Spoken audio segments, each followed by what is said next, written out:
Selamat datang di Zio Channel.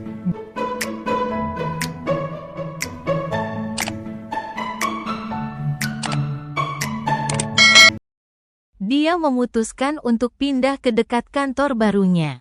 Setelah pindah ke apartemen barunya, Cheng Yao bertemu dengan teman sekamarnya, Qian Heng. Teman sekamar barunya ternyata adalah bosnya di kantor. Qian Heng bukanlah orang yang mudah diajak bekerja sama. Kehidupan Cheng Yao, seorang pengacara pemula yang mendapatkan pekerjaan di sebuah firma hukum bergengsi, Junheng. Karena ingin menjalani hari-hari lebih mudah, Cheng Yao berniat untuk menyewa rumah.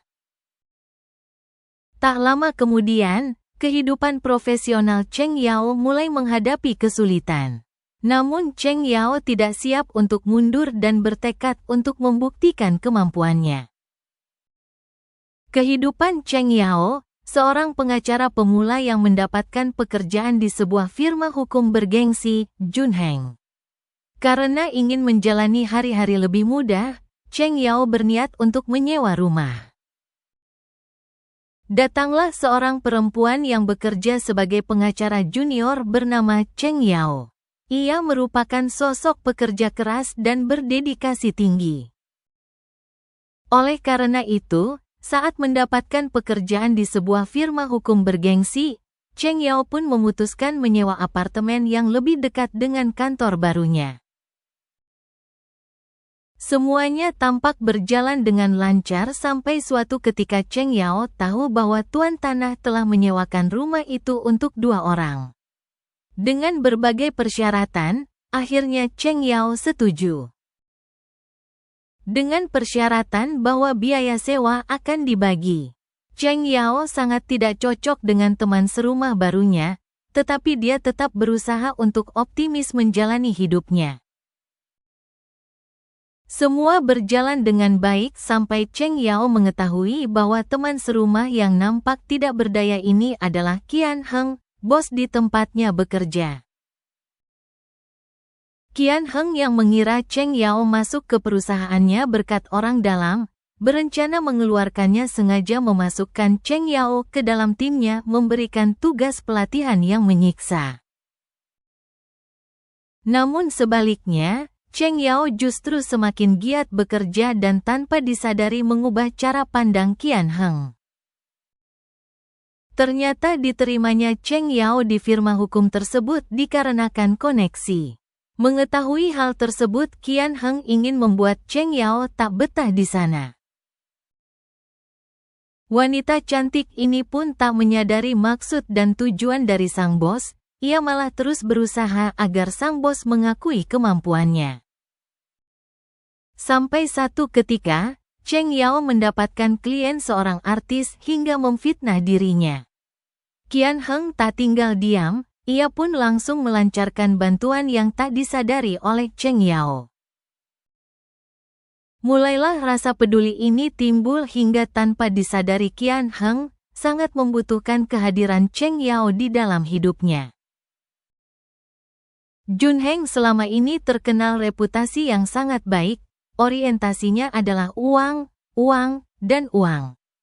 Ya, itu cara bekerja Qian Heng yang sering menghadapi klien besar.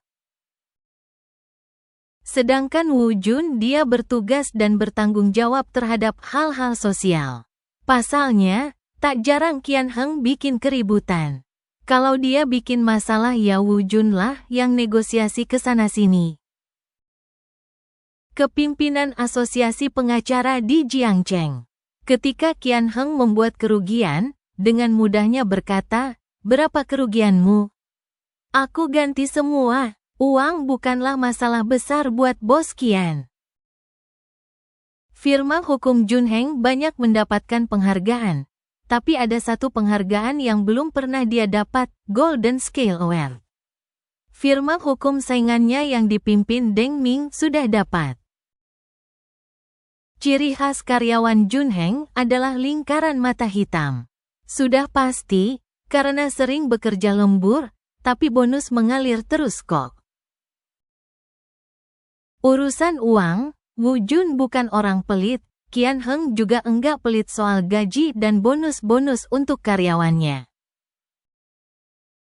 Cheng Yao sedang menonton TV. Deng Ming menghadiri acara variety show bertema hukum dan membual tentang memenangkan penghargaan Golden Balance. Qian Heng meminta Cheng Yao untuk tidak mempedulikannya, tetapi Cheng Yao marah karena orang jahat seperti itu mendapat sorotan. Cheng Yao bersumpah untuk memperbaiki keadaan. Keesokan harinya, ia pergi menemui sutradara acara variety show tersebut. Ia terkejut melihat Wu Jun ada di sana. Mereka berdua mencoba meyakinkan sutradara untuk menampilkan mereka di acara. Sutradara memberitahu mereka bahwa acara tersebut hanya menampilkan pengacara-pengacara populer. Sementara itu, Qian Heng tiba di sana. Sementara itu, Qian Heng mengetahui bagaimana Deng Ming telah berusaha mencemarkan nama baik teman dekatnya, Cheng Xi, dan dia sangat marah. Keesokan harinya, semua orang senang mengetahui bahwa Qian Heng akan pergi ke pertunjukan. Sementara itu, Qian Heng mengetahui bagaimana Deng Ming telah berusaha mencemarkan nama baik teman dekatnya, Cheng Xi, dan dia sangat marah. Cheng adalah mantan istri Deng Ming. Qian Heng bersumpah akan memberinya pelajaran. Keesokan harinya, Qian Heng dan Deng Ming bertemu langsung di atas panggung acara tersebut. Acara itu mensimulasikan situasi pengadilan nyata di mana para pengacara akan membela klien mereka dan membuktikan kemampuan mereka. Qian Heng memenangkan hati semua orang dengan pesona dan penalaran yang dimilikinya. Cheng Xi mengadakan siaran langsung dan mengungkapkan kebenaran. Deng Ming berselingkuh darinya selama pernikahan mereka. Dan kemudian dia menyebarkan rumor yang menuduh Cheng sebagai si pengkhianat. Sementara itu, Qian Heng mengejar Cheng Yao dan mencurahkan isi hatinya padanya. Dia mengatakan bahwa dia bahkan tidak pernah berpikir untuk menikah. Tetapi setelah bertemu dengannya, semuanya berubah.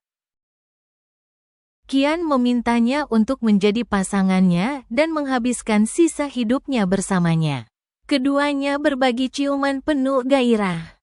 Terima kasih sudah menonton channel ini. Jangan lupa subscribe, like dan komen agar tidak ketinggalan jalan cerita yang lainnya.